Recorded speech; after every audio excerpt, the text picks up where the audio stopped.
ကျော်စောလင်းလည်းမေးချင်တာနေပြီပါအခုဆရာကပြန်မေးရအောင်ကျော်စောလင်းဒီစင်ကာပူရောက်ပြီးတော့နိကျော်စောလင်းရဲ့အခက်ခဲတွေကိုလေshare လုပ်ပြီးလို့ရမှာပထမကစင်ကာပူကိုစရောက်တော့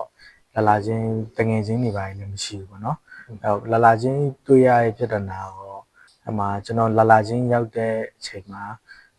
အိမ်ကဒီဖြစ်တယ်လို့ငားလိုက်ရတယ်ပေါ့နော်ဆိုတော့လာချင်းနေရအိမ်ကအဆင်မပြေဘူး10 ရက်လောက်ပဲနေပြီးတော့ပေါ့နော်တခြားဘက်ကိုပြောင်းမှဖြစ်မဲ့ချင်းပြောင်းလိုက်ရတယ်ပေါ့နော်အဲ့မှာအိမ်ကပြဿနာချင်းနောက်တစ်ခုကကြောက်အသက်ငငယ်လေးပဲရှိသေးတယ်ပေါ့နော်20လောက်ပဲရှိသေးတဲ့အချိန်မှာ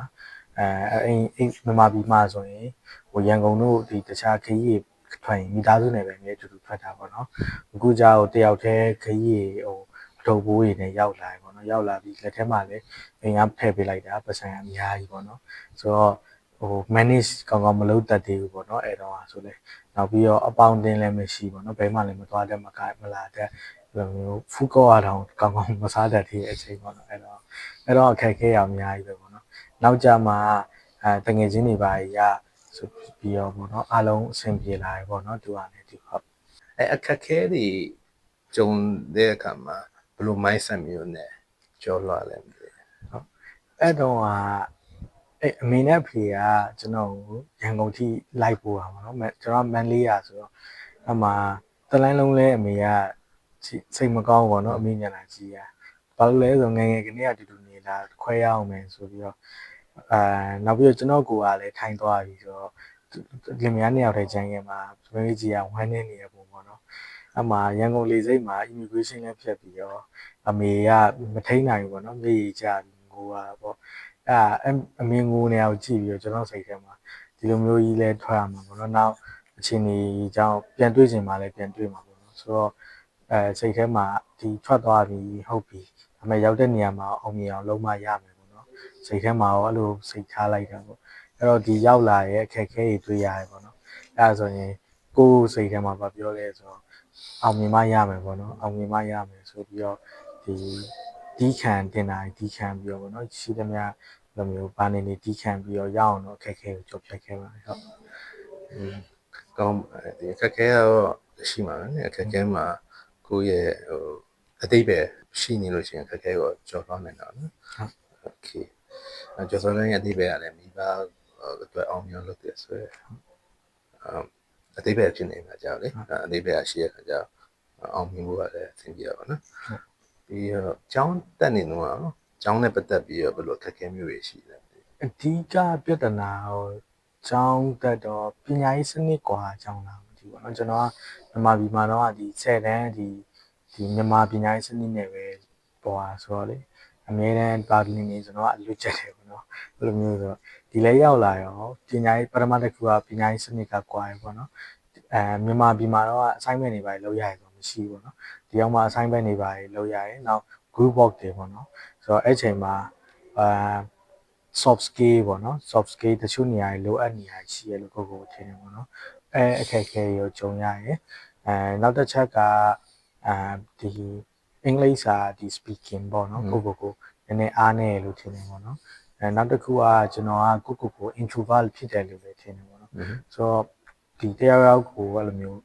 မိတ်ဖွဲ့ရပေါ့နော်ဒီတငယ်ချင်းတစ်တွေပါအတွက်ကြနည်းနည်းကိုယ့်အတွက်ပို့ပြီးအားဆိုင်ရတယ်ပေါ့နော်အခက်အခဲလေးရောကြောက်တက်နေတော့ကြုံရတယ်ပေါ့နော်ဒါပေမဲ့အချိန်ကြာလာရင်တော့အချိန်ရပဲပြုပြင်သွားပြီးတော့အဆင်ပြေလာပါတယ်ဟုတ်ဟုတ်ပါအခက်ခဲဆိုတာလည်းအချိန်တစ်ခုပြင်လိုက်ရင်တော့သူကလည်းသူကြော်လွှားသွားတယ်အများကြီးရှိတယ်ပြီးတော့အခုကျောင်းပြီးတော့နော်ကျောင်းပြီးရတဲ့အခါကျတော့ဘယ်လိုအခက်ခဲမျိုးတွေရှိလဲဟုတ်လက်ရှိဘွဲယူဖို့ပဲစောင့်နေရပါတော့ကျောင်းအောင်အကုန်ပြီးသွားပြီအောင်စင်းနေလည်းထားပါပြီအမှကျွန်တော်ကကျွန်တော်ကျောင်းကဒီလူတွေထိုးဆန်တိုင်းပေါ့နော်ကျောင်းကဥမာ6 trimester တက်ရဆိုရင်4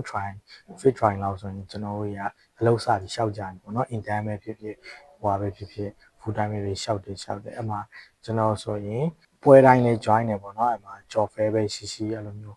event တခုခုရှိ join နေနောက်ဘယ်လိုမျိုးအလုပ်တွေကိုလည်း LinkedIn တွေ online တွေရောသူ company website တွေရောအကုန်ဝင်ရှောက်တယ်ပေါ့နော်ဒါပေမဲ့ဘာပဲတွေ့ရလဲဆိုတော့ဒီစာလုံးတွေနဲ့ရှင်ပြီးရှောက်ရဖြစ်တော့ကြတော့အမြဲတမ်းပဲ reject ခံရတယ်ပေါ့နော် internship တွေလာအောင်ပေါ့နော်ကိုအတွက် reject ခံနေရတယ်နောက်ပြီးတော့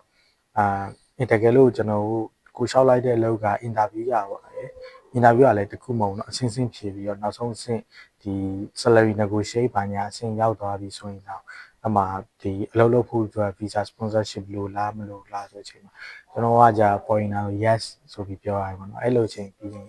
နောက်2ရက်3ရက်နေ rejection letter က email မှာရောက်နေပေါ့နော်ဆိုတော့အဓိကအခက်အခဲရောအလုပ်ဒီ fresh foreigner fresh graduate တယောက်အနေနဲ့စာလုံးမှာကြာတော့အလုပ်ရှာရခက်တာပေါ့နော်အဲ့ဒါရောအခက်အခဲရှိရတင်ပါရော စာလုံးကသူတို့ဥပဒေကထူးဆန်းတယ်ဒါနဲ့ဆိုသူတို့ဥပဒေကသူတို့လူမျိုးတွေအတွက်စာလုံးတွေအတွက်ကြိုးရှိအောင်လုပ်ထားတယ်အစိုးရအကြောင်းကတက်နေတဲ့အကြောင်းသားတွေအတွက် intention ရတာလွယ်ဘာကြောင့်လဲဆိုတော့ဒီ poly ဆိုလဲသူ800,000လောက်ပေးလိုက်ရင်poly intern ခါလို့ရတယ် university NUS မှာ School of Computing တော့အဲ့လိုမျိုးအမျိုးဆိုလဲ1200 1300အဲ့လောက်ပေးလိုက်ရဆရာအခုတော့ဒီ MSc မှာတော့နော် NUS School of Computing ဒီunion တွေ intern မှာဒီနေ့ intern လို့ပါတော့1200 1300 1400ဒီကြောင့်မှတ်မိရော HR ကိုင်းနေဆိုတော့1000ကျော်ပဲပေးရတယ်အဲ့အချိန်นี้မှာဒီအစိုးရအကြောင်းမဟုတ်တဲ့ဒီ public အကြောင်းတွေက intern ဆင်းမယ်ဆိုရင်သူတို့လာတာ3000ပေးရမယ်လို့ဆိုတော့တတ်မှတ်ထားအဲဒါ company ပိုင်ရှင်ပဲဖြစ်ဖြစ်ဒီ MNC ပဲဖြစ်ဖြစ်သူက intern ငှားမယ်ဆိုရင်ဒီအစိုးရအကြောင်း intern ပဲငှားမှာပေါ့နော်ဒီအစိုး public အကြောင်း intern ကို3000ပေးပြီးတော့ငှားမယ်လူကတော့မရှိဘူးအဲ့လိုမျိုးလုပ်တဲ့အခါကျတော့ဒီ public အကြောင်းအနေနဲ့ intern ဆင်းရဖို့လည်းဒါအခက်တော့ intern မဆင်းတဲ့အခါကျတော့အတွေ့အကြုံမရှိတဲ့အခါကျတော့အလုပ်ရှာရတယ်ဒါခက်သွားပါနော်ဒါတော့အစိုးရကစနစ်ကြဥပဒေနဲ့စနစ်ကြ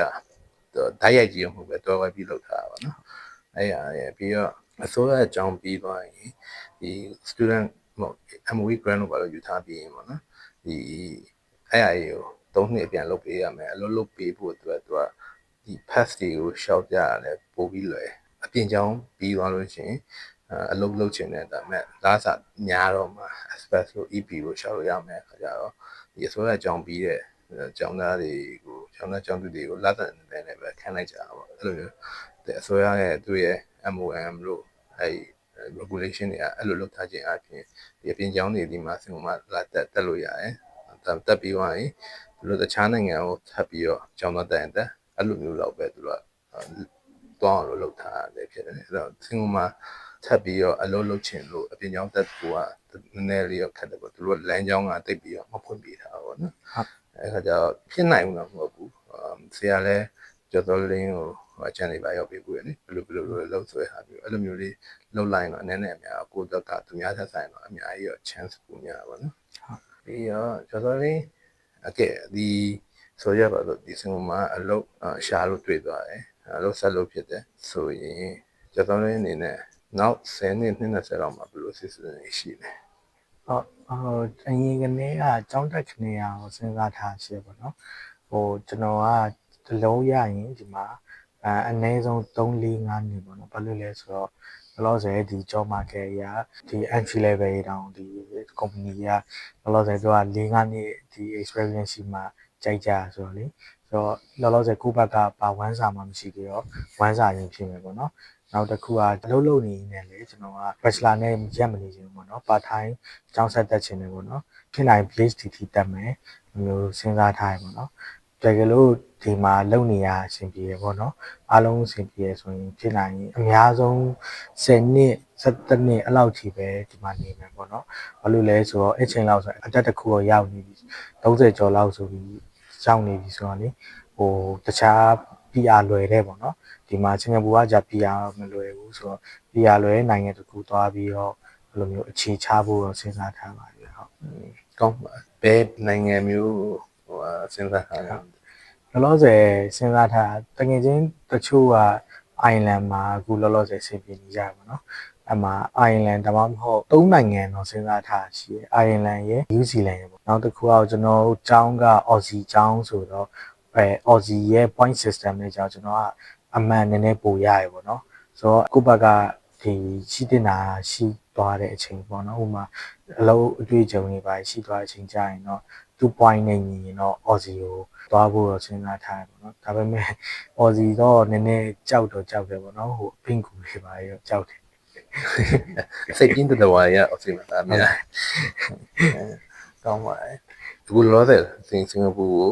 အပြင်ကျောင်းနေလာတက်ဖို့စဉ်းစားနေတဲ့လူတွေအပြင်ကျောင်းတက်နေတဲ့လူတွေဗမာနိုင်ငံမှာရှိနေတယ်အဲဒီကျောင်းသားတွေလူတွေကိုဘယ်လိုများအကျဉ်းဉာဏ်တွေကပေးခြင်းလဲပြောရရင်တော့ဟိုကိုယ့်အနေကိုပေါ့နော်အဓိကချိန်ကြည့်ပေါ့နော်ကျွန်တော်အမြင်ပေါ့နော် personally အရာဆိုရင်တော့မတန်ဘူးလို့ထင်တယ်ပေါ့နော်အဓိကပေးရတဲ့ပတ်စံကြီးပေါ့နော်နောက်ပြီးတော့အလုပ်အာမခံချက်တွေရရင်လည်းချိန်ကြည့်လိုက်တဲ့အခါပေါ့နော်အပြင်ကြောက်တဲ့အခါဘယ်လိုပြောမလဲဘဝအာမခံချက်မရှိဘူးပေါ့နော်အဲ့လိုမြင်မိရပေါ့နော်ဒီမှာကုန်မဲ့ပတ်စံကြီးစားဟို PR လွယ်နိုင်ငံတွေပေါ့နော်အဲ့မှာသွားတက်တာမှာပြီးရင်သူက post graduate visa ပေးရပေါ့နော်ဆိုတော့အချိန်မှာအလုပ်ရှာအလုပ်လေးရအဲ့လိုမျိုးလောက်တာမှပိုကိုက်မယ်လို့တော့ထင်မိရတာဟုတ်ဒီကအပြင်ကျောင်းတော်တော်များများကြာဟိုစီးပွားရေးအတွက်ပဲလာဖွင့်ထားလို့ပေါ့နော်အဲ့လိုမျိုးခံစားရဆိုဟုတ်တယ်ဒီစင်ကပညာရေးကိုစီးပွားရေးအနေနဲ့ဖွင့်ထားတယ်များတယ်မြောက်ချင်းကစင်ကမှာအပြင်ကျောင်းတွေတော့များကပြည်ကြီးတရုတ်ဟိုပတ်စံရှိပြည်ကြီးတရုတ်တွေသူတို့တာသမီတွေကိုဒီမှာစာလာတင်ခိုင်းတာတော့နိုင်ငံခြားအတွေ့အကြုံယူဖို့စာလာတင်ခိုင်းတာပြီးတော့မှဒီမှာအလုပ်ရှာအောင်ပို့သူတို့ကပွဲပါနိုင်ငံခြားအတွေ့အကြုံတွေယူပြီးသွားသူတို့နိုင်ငံသူတို့ပြန်ပြီးတော့စီးပွားရေးလုပ်ဖို့လို့သူတို့နိုင်ငံလုပ်ငန်းတွေထောင်ဖို့လို့အဲ့လိုတွေလုပ်ထားတဲ့ခါကျတော့သူတို့အဲ့လိုလူမျိုးတွေရဲ့အတွက်ဒီမှာကျောင်းကလည်းအပြင်ကျောင်းဆိုဈေးရလည်းကြီးတယ်အဲ့လိုဈေးကြီးကျောင်းတွေရှိတယ်တကယ်လည်းတင်တယ်အဲ့လိုကျောင်းတွေကကြောင့်အဲ့ပြင်ကိုနောက်ထပ်ကျောင်းမျိုးတွေရှိရကြတော့ကျောင်းကနေတယ်ဘာမှလည်းတင်မတင်ပေးဘူးဒီလည်းမဲ့ဖွင့်ထားတဲ့အကြောင်းတွေလည်းရှိအဲ့လိုအကြောင်းတွေအကြောင်းသူတို့က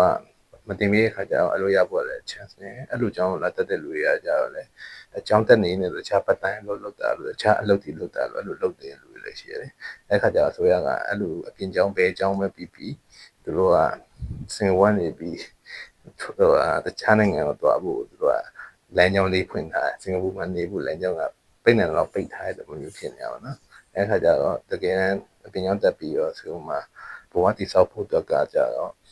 တိတ်တော့မလွယ်ဘူးတခုပဲလုပ်လို့ရအပြင်ကျောင်းတက်ပြီးသွားရင်တက်နိုင်လို့ရှိရင်တော့ဒီ master လို့ပါလို့ဆက်တက်ချင်တော့တက်ပါနော် CNUS NTU လို့အစိုးရကျောင်းလေးမှာ master ပဲဆက်တက်ပြီးတော့အဲ master ကိုပြပြီးတော့ဒီ master လို့ပါလို့အဆင်ပြေနိုင်တာပါနော်